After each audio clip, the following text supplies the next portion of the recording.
बहुत सारी डॉक्टर कोमल ऐसी प्रेग्नेंट लेडीज भी होती हैं जिन्हें जेस्टेशनल डायबिटीज के इश्यूज हो जाते हैं या फिर थायराइड का मतलब इशू हो जाता है, तो उस जो जिन लेडीज को ये प्रॉब्लम है तो उन्हें अपनी प्रेगनेंसी के दौरान डाइट कैसी मेंटेन रखनी चाहिए, कैसी डाइट रखनी चाहिए कि उन्हें ये प्रॉब्लम ज़्यादा सफ़र ना करनी पड़े। देखिए, gestational diabetes usually mostly cases में देखा जाता है वो चौथे पाँचवें महीने के बाद पता चलता है, उस टाइम स्टार्ट होता है। तो वहाँ पे हमें एक तो उनका डाइट, कोई भी कुछ भी डाइट बताने से पहले उनका इंटेक पूछना बहुत ज़रूरी है कि वो खा क्या रहे हैं।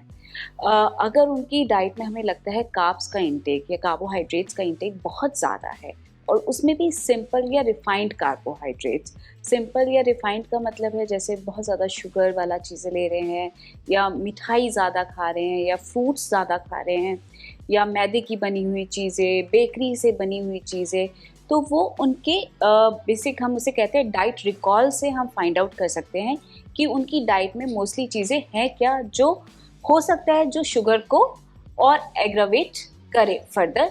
तो हमें वो एक बार जज करके कि उनका कितना कार्बोहाइड्रेट कंटेंट है खाने को, उसको कंट्रोल करना होता है। और कोशिश हम ये करते हैं फिर जब हम उनका कार्बोहाइड्रेट कंटेंट करते हैं कम, तो हमें फाइबर को इंक्रीज़ करना होता है। तो जब हम फाइबर की बात करते हैं, जितना आप डाइट में फाइबर ऐड करते हो उतना आप शुगर को कंट्रोल कर पाते हो। और फाइबर के मेनली सोर्सेस क्या है? Whole grains. कि अगर हम जैसे मैंने रिफाइंड बना किया कि आपको रिफाइंड ग्रेन नहीं खाना, आपको मैदा कम खाना है, आपको सूजी नहीं खाना है, तो वहाँ पे हमें होल ग्रेन्स को बढ़ाना पड़ता है। तो होल ग्रेन्स में जैसे हम कुछ एक सैम्पल मेन्यू देखें कि हम सुबह उनका पराठा बंद कर देते हैं कई बार और हम कहते हैं कि आप थोड़े दिन वेजिटेबल दलिया खा लें या वेजिटेबल ओट्स खा लें, ताकि आप वेजिटेबल को भी इंक्लूड कर लें और साथ में आप कॉम्प्लेक्स कार्ब या होल ग्रेन को भी साथ में इंक्लूड कर लें, ताकि आपकी डाइट का फाइबर बढ़ जाए। और जैसे ही फाइबर बढ़ेगा आपका जो शुगर है वो थोड़ा कंट्रोल होना स्टार्ट होगा। और कई बार होता है कि पहले 5 या 6 महीने में ही फीमेल ने काफ़ी वज़न गेन कर लिया होता है और ड्यू टू बहुत सारे हार्मोनल चेंजेस और जो भी फिजियोलॉजिकल चेंजेस होते हैं उसकी वजह से भी शुगर बढ़ना स्टार्ट होता है। तो कहीं पे हम हमेशा ट्राई करते हैं कि मेडिसिन स्टार्ट करने से पहले या कई बार जिनकी बिल्कुल शुगर मैम कंट्रोल नहीं होती, वहाँ पे इंसुलिन भी कई बार स्टार्ट करना पड़ता है। तो उस स्टेज तक पहुँचने से पहले हम ट्राई करते हैं कि उनकी डाइट को हम जितना कंट्रोल कर सकें, फाइबर को ऐड करके, कॉम्प्लेक्स कार्ब्स को इंक्लूड करके, सिंपल कार्बोहाइड्रेट्स को कम करके, तो हम उनकी डाइट को पहले कंट्रोल करते हैं। यहाँ I would like to add कि जेस्टेशनल डायबिटीज़ जैसे डॉक्टर कोमल ने आपको बताया, so this is very important. तो जब भी कभी हमें सस्पिशन, डॉक्टर को सस्पिशन है कि जेस्टेशनल डायबिटीज़ या रूटीन स्क्रीनिंग में 24 से 26 हफ्ते के बीच में हम oral glucose tolerance test advice करते हैं। उसमें खाली पेट शुगर चेक किया जाता है, 1 घंटे बाद 75 ग्राम ग्लूकोज पिला के 1 घंटे और 2 घंटे बाद शुगर चेक किया जाता है। तो उसके 3 वैल्यूज़ होते हैं, 92, 180 एंड 153 का कट ऑफ है। तो अगर इनमें से एक भी वैल्यू हायर साइड पे जाता है तो हम उसको लेबल करते हैं कि ये लेडी जेस्टेशनल डायबिटीज़ के ब्रैकेट में आ रही है। ठीक। तो इनिशियली उनका एक 24 आवर रिकॉल से हम डाइटिशियन के पास हमेशा भेजते हैं कि आप जाइए, उनसे डिस्कस करके आइए आपको क्या चीज़ आपके अकॉर्डिंगली है। ज़्यादातर लेडीज़ को हम कहते हैं 1800 किलो कैलोरी डाइट पे आप शिफ्ट हो जाओ। अगर वो अधिक खा रहे हैं तो हम एंड 2 हफ्ते तक, most of the times we will tell them कि हाँ 2 हफ्ते तक आप अपनी इस डाइट को स्ट्रिक्टली फॉलो करिए एंड फिर हम एक शुगर आपके टेस्ट करा के देखेंगे, बेसलाइन शुगर प्रोफाइल खाली पेट और खाने के में भी 1 घंटे या 2 घंटे बाद, जिनके कट ऑफ्स के बेसिस पे हम डिसाइड करेंगे कि आप क्या, आपकी जो डायबिटीज़ है वो सिर्फ डाइट चार्ट या डाइटरी मैनेजमेंट से मैनेज हो सकती है, जिसको हम मेडिकल न्यूट्रिशन थेरेपी कहते हैं। उससे क्या मैनेज हो पा रही है कि नहीं हो पा रही है। अगर नहीं हो पा रही है, इसके साथ साथ जनरली हम if the bed rest has not been allowed, has been recommended, तो हम उनको कहते हैं कि आप पोस्ट मील जो एक्सेसिव जो हमारा शुगर स्पाइक है उसको कट डाउन करने के लिए 10-15 मिनट आप अपने घर के अंदर ही थोड़ी देर टहलिए, वॉक करिए। इससे जो पोस्ट मील स्पाइक, जो ग्लाइसीमिक स्पाइक है वो कट डाउन होता है, तो इससे भी डायबिटीज़ कंट्रोल होने में बहुत ज़्यादा फ़ायदा होता है। लेकिन कुछ लेडीज़ होते हैं जिनकी ये जो ओरल ग्लूकोज टॉलरेंस टेस्ट के वैल्यूज़ हैं वो इतने अधिक होते हैं, दे आर क्वाइट हाई। सो या फिर जिनकी शुरू में ही प्रेगनेंसी के शुरू में जब हमने शुगर्स चेक करे वही हाई थे, तो उन लोगों को हम शुरू से ही डाइटरी मैनेजमेंट बताते हैं, एडवाइस करते हैं। ऐसे लोगों को काफ़ी बार हमें कुछ दवाइयाँ जो डायबिटीज़ में आमतौर पर हम शुरू करते हैं, जैसे मेटफॉर्मिन या इंसुलिन जो सेफेस्ट माना जाता है शुगर कंट्रोल के लिए ड्यूरिंग प्रेगनेंसी, तो उन चीज़ों पे भी हमें उनको डालना पड़ता है। तो इसीलिए हमेशा going back to the same point कि प्रेगनेंसी प्लान करने से पहले अगर हम अपना वेट ऑप्टिमाइज कर पा रहे हैं तो बेस्ट है, क्योंकि काफ़ी हद तक जो इंसुलिन रेजिस्टेंस है, ये हमारे जितने हम फैट है हमारी बॉडी में कंटेंट, उससे इसका काफ़ी हद तक कोरिलेशन पाया जाता है। तो अगर ऑब्वियसली हम प्रेगनेंसी में वेट लॉस किसी का जनरली जानबूझ के नहीं करवाना चाह रहे, लेकिन हाँ हम अननेसेसरी, जैसे कि मैडम ने बताया है कि जिन लोगों ने पहले 3-4 महीने में खूब सारा वजन गेन कर लिया, तो या फिर आपने मैंगो सीजन आया और आपने खूब सारे मैंगो खाए, या आपको फूड क्रेविंग में समोसे खाने का मन कर रहा है, आपने 2-2 समोसे रोज खा लिए, तो आप जेस्टेशनल डायबिटिक हो जाएंगे।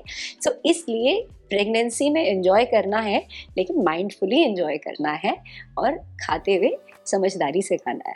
और कई बार ये भी रहता है कि जैसे अगर किसी फीमेल की सेकेंड प्रेगनेंसी है और फर्स्ट प्रेगनेंसी में शी वाज लाइक वो जेस्टेशनल डायबिटीज़ हुआ था, तो वो एक उनको ये भी होता है कि सेकंड प्रेगनेंसी में भी हो सकता है। तो वो पहले से ही जब प्री प्रेगनेंसी आप अपने चेकअप्स कराते हैं और वो सब उस टाइम पे पता चल सकता है, तो हमें स्टार्टिंग से ही डाइट को थोड़ा सा मॉनिटर करके कंट्रोल वे में लेके, ताकि अब दोबारा से वो उस सिचुएशन में नहीं पड़े जिस सिचुएशन में वो पिछली प्रेगनेंसी में थे। तो वहाँ से ही कंट्रोल स्टार्ट हो जाता है एक्चुअली में। तो अपना डाइट अच्छे से मॉनिटर रखें, आराम से उसको चेंज करें कि बहुत ज़्यादा कार्ब्स नहीं खाएं, बहुत ज़्यादा बाहर का खाना नहीं खाएं, और घर का जितना फ्रेश फूड खा सके उतना उनके लिए बेटर है। ओके, सो मेरा लास्ट क्वेश्चन आप दोनों से ही रहेगा कि आपने अभी तक अपनी करियर में बहुत सारे प्रेग्नेंट लेडीज़ को ट्रीट किया होगा, तो हमने स्टार्टिंग में तो हालांकि मिथ्स की बात कर ली थी, बट बहुत से ऐसे लोग होते हैं जिनके दिमाग में और भी मिथ्स चल रहे होते हैं, और फर्स्ट प्रेगनेंसी और सेकेंड प्रेगनेंसी की बात की हम लोगों ने, तो उसके टाइम ड्यूरेशन में भी बहुत सारे और चीज़ें डेवलप हो जाती हैं। तो आप दोनों प्लीज़ बताइए कि अभी तक आपने जितने भी पेशेंट्स को ट्रीट किया है, उस टाइम पे आपको कुछ ऐसे सुनाई पड़ा कि कुछ ये मिथ यार मैंने तो पहली बार सुना, ऐसा तो कुछ होता ही नहीं है, या जो आपके लिए भी बहुत शॉकिंग था, तो प्लीज उसके बारे में। एक रिसेंटली इनफैक्ट मेरी एक नेबर ही है who had conceived and I was taking care of her pregnancy, तो उनके वी वर फीलिंग कि बच्चे की ग्रोथ उतनी अच्छी नहीं चल रही है, she needs the baby needs to grow little more. So उनको उस टाइम पे उनके किसी ट्रेनर के पास जा रही थी, तो उन्होंने उनको एक टिप दिया कि आप ना रोज़ रसगुल्ला खाया करो, सफ़ेद रसगुल्ला, उससे ना वो डायरेक्टली बच्चे को लगता है। तो दिस वाज समथिंग विच जो when she shared with me, तो कि मैं ना आजकल रसगुल्ला खा रही हूँ, तो मैंने कहा रसगुल्ले से जेस्टेशनल डायबिटिक ना हो जाओ। तो वो कहती है निचोड़ के छेने का होता है इसलिए खा रही है। So probably the idea was कि प्रोटीन छेना, क्योंकि प्रोटीन डेरिवेटिव होता है तो इसलिए। बट हाँ, आई थिंक अगेन बाजार के रसगुल्ले से बेटर है कि अगर आपको छेना ही खाना है तो आप छेना आप घर पे निकाल के उसमें, चाहे आप उसमें थोड़ी चीनी, गुड़, जो whatever according to your food restrictions या अलाउंसेस आप खा सकते हो। या मैं जनरली पेशेंट को कहती हूँ कि फूड क्रेविंग हो रही है, अगर मीठा खाने का मन कर रहा है तो दही में फ्रूट्स डाल के खाएं, या अलग से चीनी ना डालें, ये हमारे हित में ज़्यादा है। That gives us more leverage and more liberty to enjoy some more sweet cravings. थोड़े दिन पहले की ही बात है, तो एक हस्बैंड एंड वाइफ मेरी ओपीडी में आए। वाइफ प्रेग्नेंट थी, तो वाइफ का कुछ ऐसा था कि मुझे ग्रेप्स खाने का मन होता है, मतलब this is something, and that to be मेरे को वो काले वाले अंगूर खाने का बहुत मन है। तो इतने में हस्बैंड ने उन्हें बोला नहीं नहीं काले अंगूर नहीं खाने हैं, बच्चा काला हो जाएगा।